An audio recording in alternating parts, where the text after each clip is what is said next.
Hi అండి. ఈరోజు మా ఇంట్లో బ్రేక్ఫాస్ట్ వచ్చి ఎగ్ షాట్ అండి. ఎగ్ షాట్ ఎలా ప్రిపేర్ చేసుకొని ఫస్ట్ చూసేద్దాము. ఎగ్స్ అనేది బాయిల్ చేసుకునేటప్పుడు ఒక కల్లుప్పు అనేది వేసుకొని బాయిల్ చేసుకోవాలి. అది బాయిల్ అయ్యేలోపు టమాటో, ఎర్రగడ్డ, కొత్తిమీర, కరివేపాకు, పచ్చిమిర్చి, అరచెక్క, నిమ్మకాయ అనేది పక్కన పెట్టుకొని సన్నగా అనేది ఆనియన్, టమాటో అవన్నీ సన్నగా అనేది కట్ చేసుకొని పెట్టుకోవాలండి. మనకి ఎగ్స్ బాయిల్ అయిన తర్వాత అది పొట్టు తీసి ఒక బౌల్లోకి వేసుకోవాలి.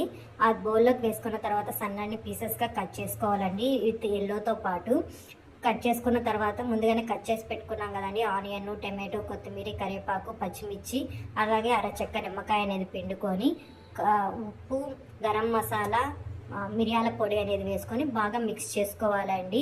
దీని టేస్ట్ అయితే చాలా బాగుంటుంది. రోజు హెల్తీ ఫుడ్స్ తినే వాళ్ళకైతే ఇది చాలా మంచి బ్రేక్ఫాస్ట్, ఈవినింగ్ స్నాక్స్ కూడా అండి. రోజు బాయిల్డ్ ఎగ్స్ తినే వాళ్ళకి ఇలాగ ఒకసారి ట్రై చేసి చూడండి. చాలా హెల్తీ ఫుడ్, అలాగే మీకు చాలా నచ్చుతుందండి. Please try.